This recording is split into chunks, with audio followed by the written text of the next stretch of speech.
Hello students,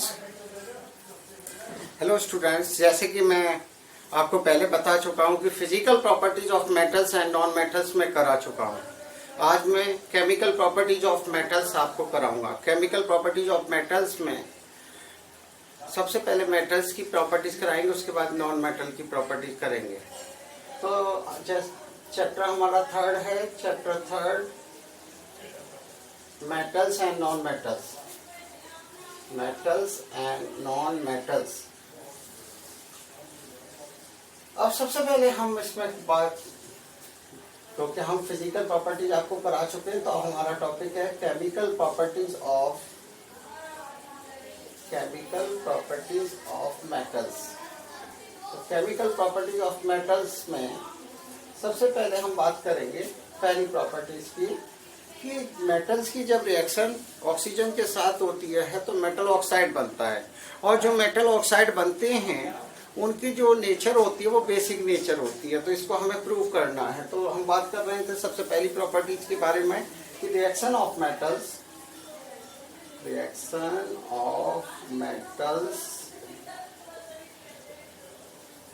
with oxygen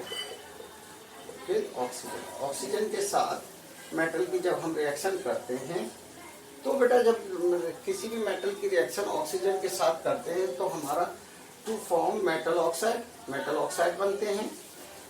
to form metal oxide which has basic nature. ठीक है, to form metal oxide which has basic nature.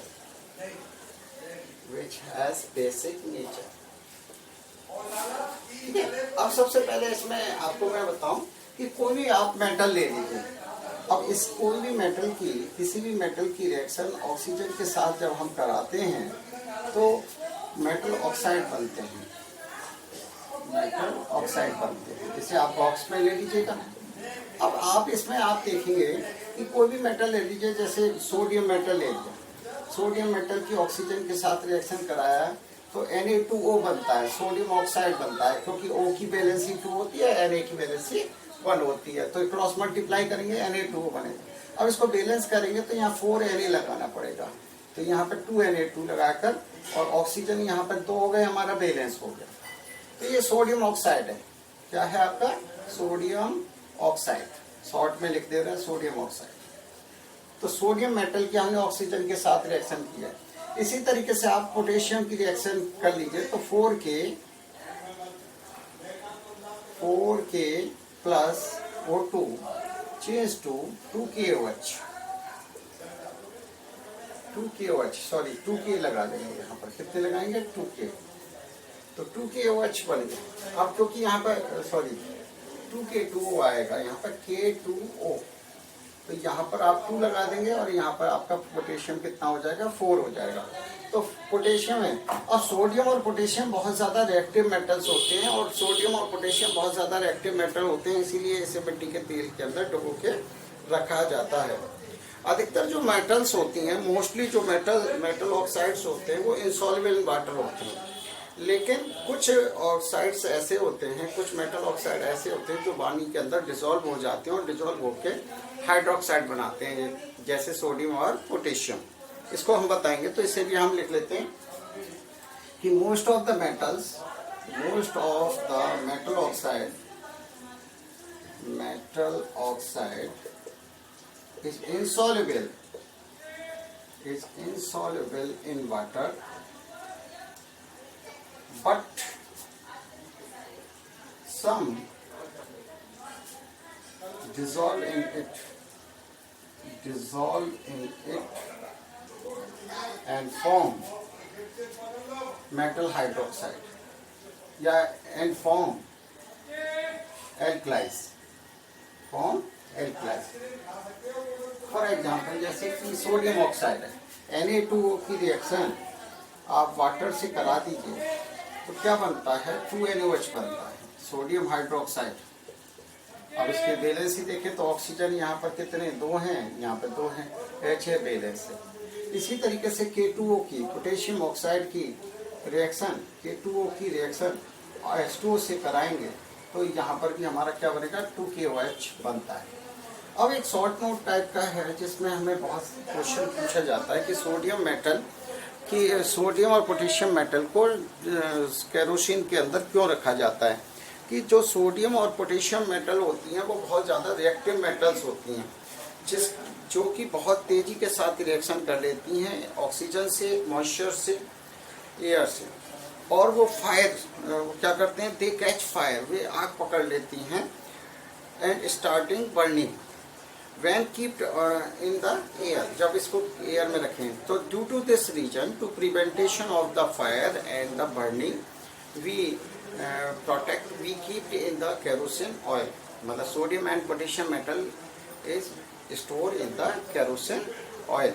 ठीक है, तो इसमें हम क्वेश्चन, ये एनसीईआरटी का क्वेश्चन है और ये कई बार पूछा भी गया है, तो इसमें हम शॉर्ट नोट में लिख देंगे कि सोडियम और पोटेशियम मेटल बहुत ज़्यादा रिएक्टिव मेटल हैं, इसीलिए वो आग पकड़ लेती हैं और आग पकड़ने से रोकने के लिए हम उसमें क्या करते हैं, केरोसिन ऑयल के अंदर रखा जाता है। तो इसे आप लिख सकते हैं कि sodium and potassium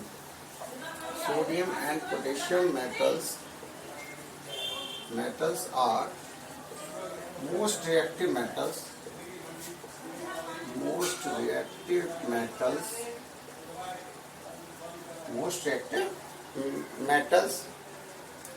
they catch fire,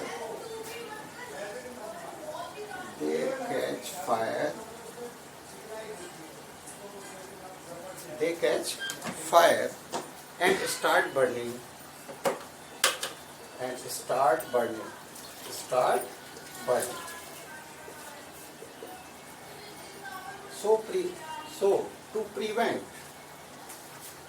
So to prevent, है ना, किसके लिए, आग ना पकड़े। ठीक है, तो सोडियम और पोटेशियम मेटल को काय में रखा जाता है, स्टोर किया जाता है केरोसिन ऑयल में। तो to prevent these metals stored in kerosene oil,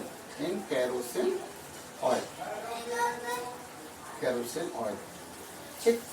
तो केरोसिन ऑयल के अंदर रखा जाता है। अब जिस तरीके से सोडियम और पोटेशियम मेटल हैं वो बहुत ज़्यादा मोस्ट रिएक्टिव, बहुत तेज़ी के साथ रिएक्शन करती हैं, मोस्ट रिएक्टिव मेटल्स हैं, इसलिए वो आसानी से ऑक्सीजन के साथ रिएक्शन कर लेती हैं। लेकिन जो मैग्नीशियम मेटल है वो मैग्नीशियम मेटल रूम टेम्परेचर पर रिएक्शन नहीं करती, लेकिन जब हम उसे मैग्नीशियम को जब हम हीट करते हैं तो वो मैग्नीशियम ऑक्साइड बनाती है। जैसे कि क्लास 9th में हमने आपको बताया था कि जो मैग्नीशियम रिबन को जब हीट किया था, जलाया था, तो वाइट कलर का एक पाउडर टाइप का बना था और उसे हम मैग्नीशियम ऑक्साइड, वो क्या था, मैग्नीशियम ऑक्साइड था, और डेजलिंग लाइट ये देता है।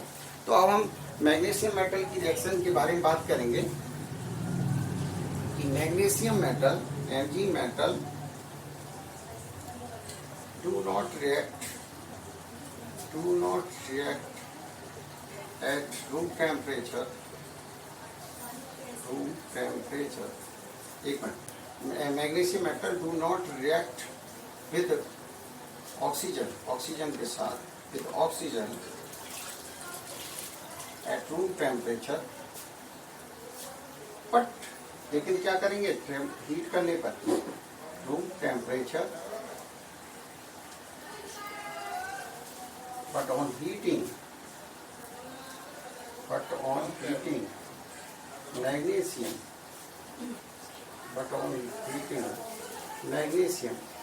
react with air, react with oxygen and to form magnesium oxide,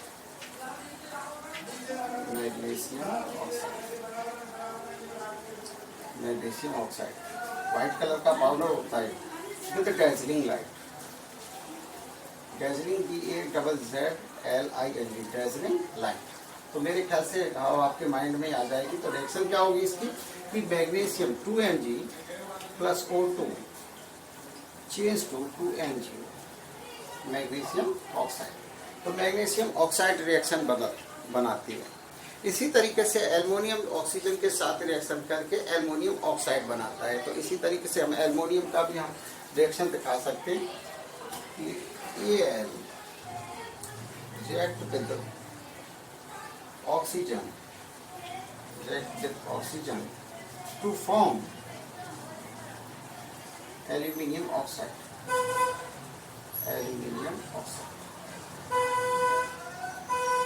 ये भी व्हाइट कलर का पाउडर होता है एल्यूमिनियम ऑक्साइड का। रिएक्शन है इसकी 4Al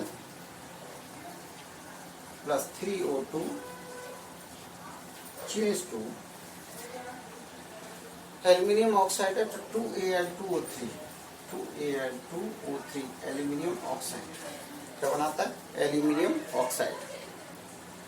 इसी तरीके से और भी मेटल्स हैं, उनकी भी ऑक्सीजन के साथ रिएक्शन को हम बता सकते हैं। अब एक बहुत इंपॉर्टेंट है इसी पॉइंट में, इसी फर्स्ट पॉइंट में ही बहुत इंपॉर्टेंट टॉपिक है एम्फोटेरिक ऑक्साइड। और एक एनसीईआरटी में हमें दे रखा है बहुत अच्छी तरीके से, और हम ये अधिकतर सीबीएसई में क्वेश्चन पूछा भी जाता है इससे। क्या है एम्फोटेरिक ऑक्साइड? एम्फोटेरिक ऑक्साइड वे ऑक्साइड्स होते हैं जो मेटल ऑक्साइड एसिड के साथ भी रिएक्शन कर लेते हैं और बेस के साथ भी रिएक्शन आसानी से कर लेते हैं, उन्हें हम एम्फोटेरिक ऑक्साइड होते हैं। इसके एग्जाम्पल हैं एल्युमिनियम ऑक्साइड और जिंक ऑक्साइड। एल्युमिनियम ऑक्साइड और जिंक ऑक्साइड जो हैं वो एम्फोटेरिक ऑक्साइड होते हैं, मीन्स वे एसिड के साथ भी रिएक्शन करते हैं और बेस के साथ भी रिएक्शन करते हैं। इसे हम आपको अभी इसमें समझा सकते हैं। जैसे तो सबसे पहले तो ये कोई डेफिनेशन ही आती है इसकी, बहुत इंपॉर्टेंट है एम्फोटेरिक ऑक्साइड की। तो amphoteric oxide AMPHOTERIC amphoteric oxide. अब एम्फोटेरिक ऑक्साइड में बहुत ज्यादा इंपॉर्टेंट है, कई बार सीबीएसई के अंदर क्वेश्चन पूछा है, इसलिए मैंने यहाँ इंपॉर्टेंट भी लिख दिया है। एम्फोटेरिक ऑक्साइड क्या होते हैं कि some metal oxide which react with acid and base, दोनों से बोथ। तो यहाँ पे हम लिख सकते हैं कि some metal oxides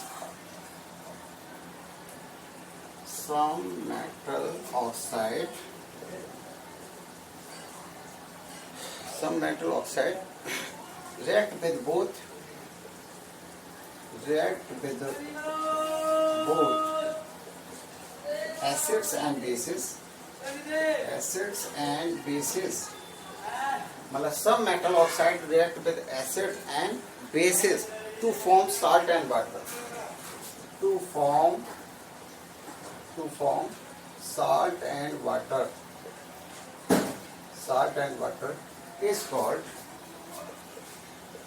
amphoteric oxide.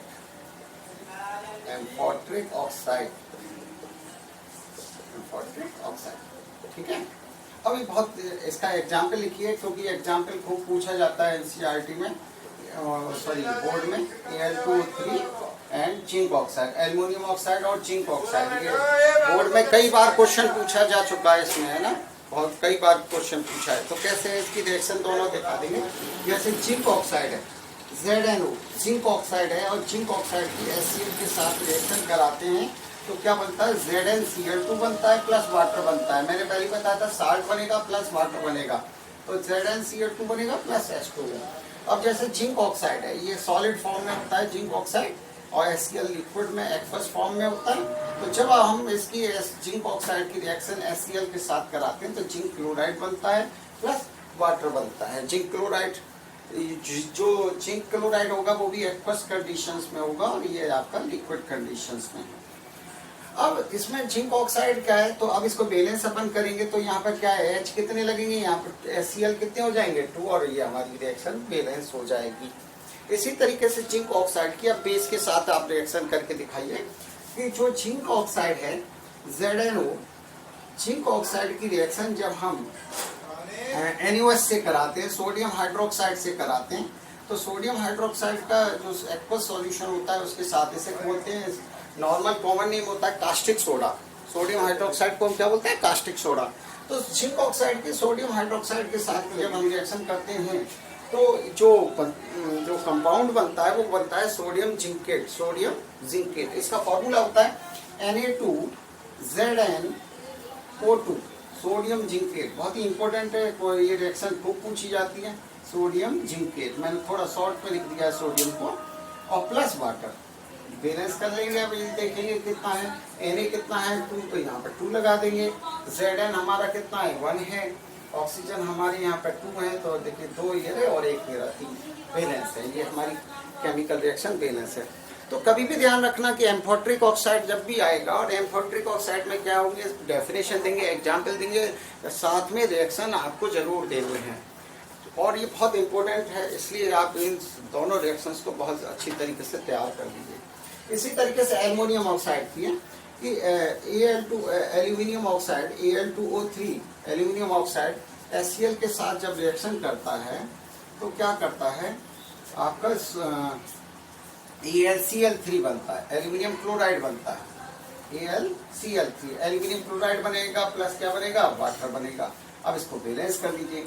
यहाँ Al कितने हैं 2, तो यहाँ पे 2 लगा दीजिए। ऑक्सीजन क्लोरीन कितने हो गए 3, तो 3 2 जा 6, तो यहाँ पे HCl कितने हो जाएंगे 6 HCl हो जाएंगे। अब हाइड्रोजन देखो, यहाँ पे हाइड्रोजन कितने हैं 6 और यहाँ कितने हैं 2, तो यहाँ पे इसके आगे 3 लगा दीजिए।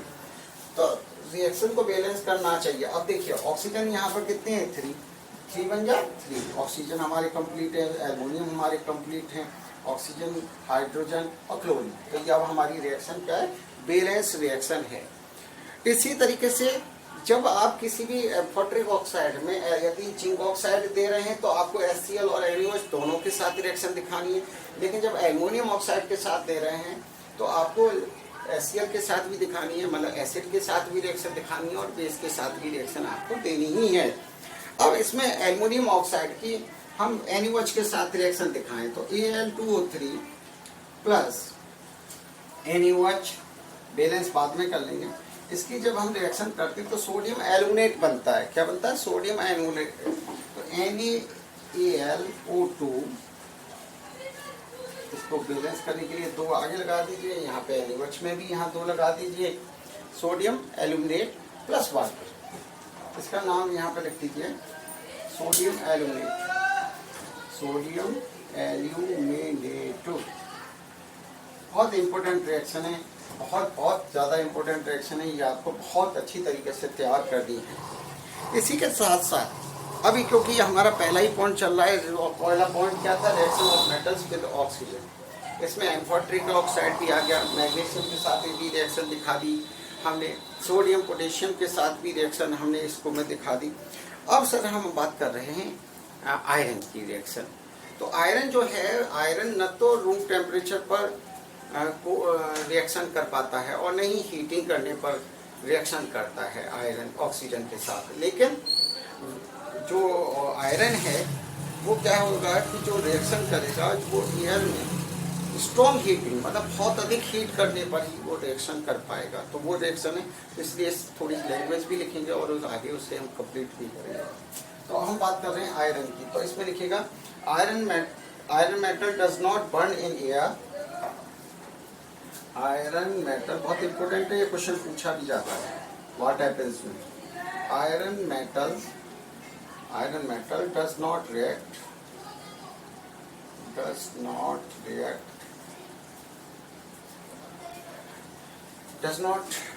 रिएक्ट या बर्न लिख दो, does not burn in air even on strong heating। तो इसमें मैंने बताया ना, तो इसमें बेटा वेपर फॉर्म में जाएगी स्ट्रॉन्ग हीटिंग, ठीक है। तो ये कब रिएक्शन करती है वो भी मैं आपको बताने वाला हूँ। तो इट रिएक्ट्स विद ऑक्सीजन,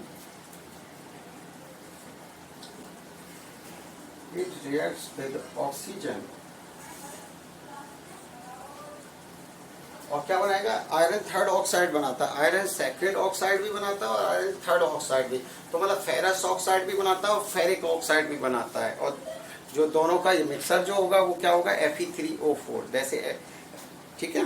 तो Fe2O3 और FeO दोनों का मिक्सर जो होता है उसको हम बोलते हैं Fe3O4, इसलिए उसमें कंपाउंड का नाम होता है आयरन सेकेंड थर्ड ऑक्साइड, है ना। ये शायद मैंने रिएक्शन बैलेंस में भी बताया था। तो लिखो it reacts with oxygen of the air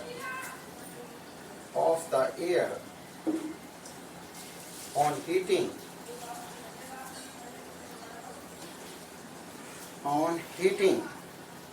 to form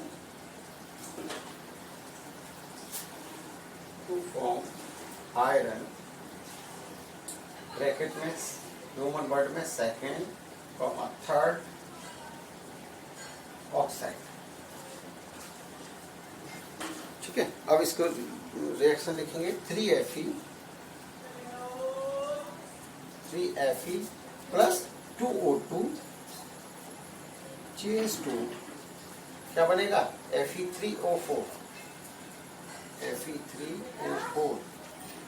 यहाँ पे लिखो स्ट्रॉन्ग हीटिंग, तो हीट करने पर और इसका नाम होगा iron second third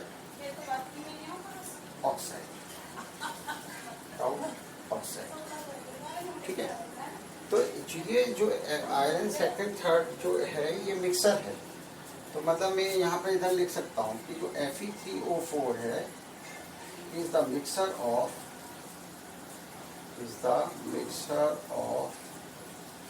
FeO iron oxide and Fe2O3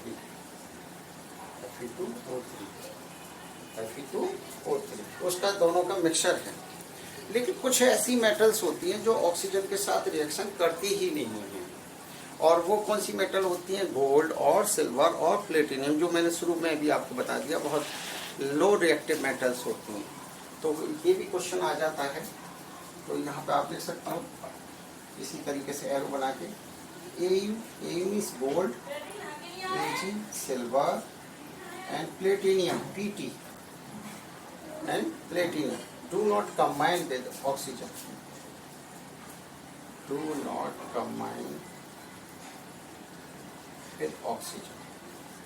इसीलिए जो गोल्ड ऑर्नामेंट्स है वो हमेशा चमकीले होते हैं और अपनी उसको चमक को कम नहीं करते हैं। तो AG AU platinum do not combine with oxygen, ठीक है, ऑफ द एयर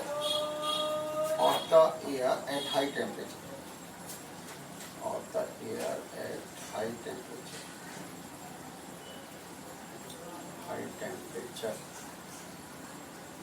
ठीक है। मेरे ख्याल से अब मेरे आपके माइंड में आ गया होगा। अब यदि इसका ऑर्डर ऑफ रिएक्टिविटी देखें, order of reactivity of the metal with oxygen, तो वो ये भी बहुत इंपॉर्टेंट है, यहाँ पर ध्यान रखिएगा कि इस तरह हम यहाँ लिख दे रहे हैं कि order of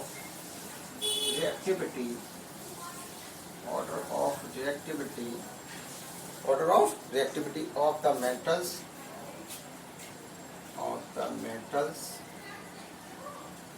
with oxygen R। तो सबसे ज्यादा ऑक्सीजन के साथ रिएक्शन कौन करता है? सोडियम, है ना, सोडियम है, मैग्नीशियम है, पोटेशियम भी तो है, सोडियम मैग्नीशियम ऐसे धीरे धीरे करते हैं, जिंक आयरन, और सबसे कम कौन करता है बेटा? गोल्ड तो करता ही नहीं है किसी के साथ। तो यहाँ पे Fe के बाद कॉपर Cu, कॉपर ऑक्साइड होता है, तो कॉपर के बाद कौन है? AG AU, इस तरीके से इसका ऑर्डर रिएक्शन अभी हम यहाँ पर बता सकते हैं। अब इसके बाद ये मेरे ख्याल से आपकी समझ में आ गया होगा, तो हम आगे फिर सेकंड में स्टार्ट कराएंगे बेटा, है ना, ठीक है, समझ में आ गया। तो कल हम अगले वीडियो में मैं आपको reaction of metals with water के साथ रिएक्शन आपको बताऊंगा, है ना। तो इसलिए आप तैयार करिए, अच्छी तरीके से तैयार करिए। ओके, थैंक यू बेटा।